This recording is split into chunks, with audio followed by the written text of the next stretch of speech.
football as we are underway from Oakland in the John Madden Legacy game. Here comes Devin Hester bringing it out. And he will be brought down here inside the 20. Good coverage as he's dropped at the 17. So it's the NFC stars who will get the ball first. And, Charles, as we alluded to, we've got a different era of coach on each sideline. So the man coaching this NFC squad, we'll call him Young John Madden, this is a coach who was trying to establish a foothold in the NFL and on the cusp of doing it very successfully. Yeah, you think back to that period, those early days as the coach of the Raiders, the late 60s in the AFL and then in the NFL in the early 70s.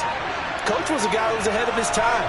The Raiders were one of the first teams to have mini camps, one of the first to film practice. Trying to find Cup, but it's intercepted. And they're going to set up shop at the 32-yard line. Just one snap for the partner, and the complexion of this game has already changed because for the defensive side, they just handed their offense a short field and a big early advantage. And even though it's only the first snap of the game, we're going to look back on this one and see if it has lasting effects as this game moves on. On the draw, here's Allen. So as we mentioned at the top, let's take you through the life of John Madden. And, you know, it's very fitting that we're here back in the Bay Area, not just because John's so associated with Raider football, but also because this was where he spent his formative years. Yeah, he grew up over in Daly City with his buddy John Robinson, who would also become an NFL head coach. He played his high school ball at Jefferson High, eventually wound up playing tackle at the University of Oregon, and later Cal Poly San Luis Obispo. Played well enough that in 1958, he was a 21st round draft pick of the Philadelphia. Touchdown! Tony Gonzalez, 31 yards. And the AFC has taken the early lead. Vinatieri connecting on the extra point, and that makes the score 7-0. So they only needed 3 plays on that drive, and it ends with an AFC touchdown. This one fielded at the 5, and the tackle going to be made right there at the 25-yard line. The NFC offense coming out here, and you know, Charles, Coach Madden always said that if he had one drive to win a game, then he had to pick a quarterback, he would pick Kenny Stabler.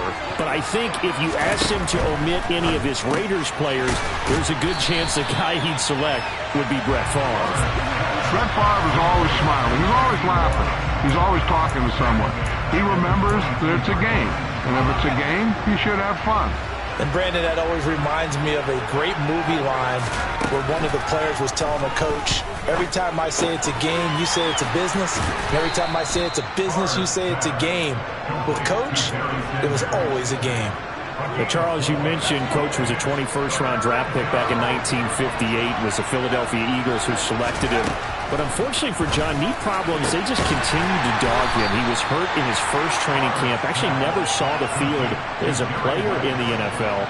But it was still during his time with the Eagles, you and I were talking about this before going on air, that you could start to see the light bulb going on for what his career path might entail. And it went on in a big way, didn't it? Because while he was rehabbing his knee, he started to spend a lot of time breaking down film with the Eagles, with quarterback Norm Van Brocklin, the future Hall of Famer and future head coach in the NFL. Remember, Van Brocklin coached with the Falcons, he coached with the Vikings. And was there during that time, I think Coach Madden realized his love of football and love for teaching, combining all that together, and that meant... This is caught inside the 15. And they've got this down to about the 12-yard line. In our pregame meeting, all they talked about was keeping him hemmed in and wanting him to make his throws from the pocket because they knew he was pretty dangerous if he got outside, and he just showed it right there. Pretty good arm, too. The NFC with the football here to begin the second quarter. From down at the 12, it's 1st and 10. On 1st and 10, it's Sanders. And he is in.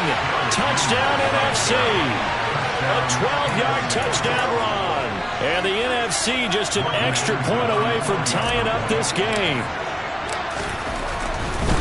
Oh, they flip it to the kicker. He looks like he's going to throw it.